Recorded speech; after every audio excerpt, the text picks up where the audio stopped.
গল্পের শুরুতেই দেখা যায় আদি রাগে ফেটে পড়ে ছেলেগুলোকে ধমক দিয়ে বলে, তোদের এত বড় সাহস কিভাবে হয়? একটা মেয়েকে একা পেয়ে ইফটিজিং করিস, আর তারপর আবার আমাকে জিজ্ঞেস করিস আমি ওর কে? আদি স্পষ্ট করে জানায় সে আরিয়ার কেউ না হলেও বিপদে পড়া একটা মেয়েকে সাহায্য করা মানুষের দায়িত্ব।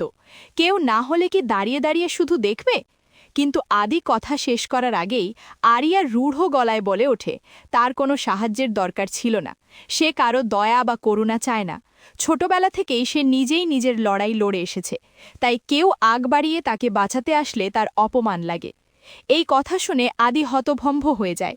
আর ঠিক তখনই শুভ ঠান্ডা মাথায় আদিকে বলে, দেখেছিস আদি, অনেক মানুষ আছে যারা উপকারের মূল্য বোঝে না। এই মেয়েটাও ঠিক তেমন, তাই তোর ওকে হেল্প করাটাই ভুল হয়েছে। আদি অবাক হয়ে শুভকে বলে সে কি বলছে, কারণ এর আগেও আরিয়ার সঙ্গে তার একবার দেখা হয়েছিল।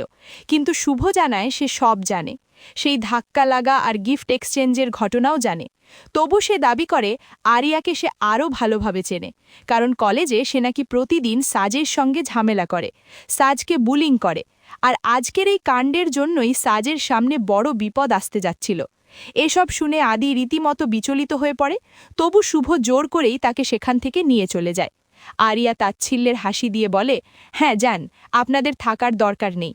কিন্তু তারা চলে যেতেই গুন্ডারা আবার আরিয়াকে ঘিরে ধরে, ভয়ঙ্কর ভাষায় হুমকি দেয়, বলে আজ তাকে এমন অবস্থা করবে যে সে সারা জীবন কারো সামনে মুখ দেখাতে পারবে না। মেয়ে হয়ে ছেলেদের সঙ্গে পাঙ্গা নেওয়ার ফল কি সেটা আজ বুঝিয়ে দেবে। দূর থেকে সবটা দেখে শুভর রাগ আর নিয়ন্ত্রণে থাকে না। সে ফিরে আসে, চশমা খুলে গুন্ডাদের সামনে দাঁড়িয়ে গর্জে ওঠে, এই মেয়েটাকে এক্ষুনি ছেড়ে দে। তখনই আরিয়া সুযোগ নিয়ে গুন্ডাদের হাত ছাড়িয়ে শুভর পাশে এসে দাঁড়ায়, দীর্ঘ কণ্ঠে বলে, আজ দেখিয়ে দেব মেয়েদের পাওয়ার কি। এরপর শুভ আর আরিয়া একসঙ্গে এমনভাবে লড়াই শুরু করে যে গুন্ডারা দিশাহারা হয়ে যায়।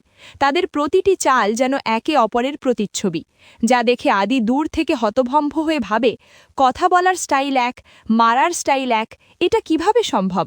এরা কি সত্যিই আলাদা মানুষ?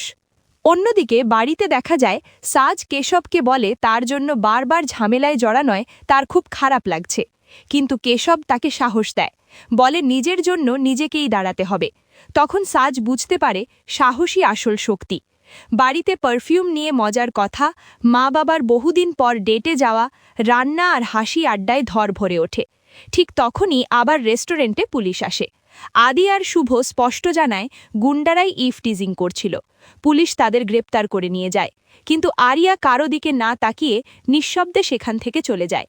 শুভর হাতে তখন ব্যথা। আদি উদ্বিগ্ন হয়ে ওষুধ আনতে যায়। ম্যানেজার কৃতজ্ঞতা জানিয়ে ডিনারের অনুরোধ করে।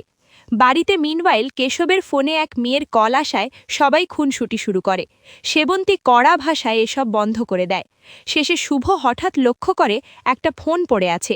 দেখে বুঝতে পারে সেটা আরিয়ার। মনে মনে ভাবে কিভাবে ফোনটা ফেরত দেবে।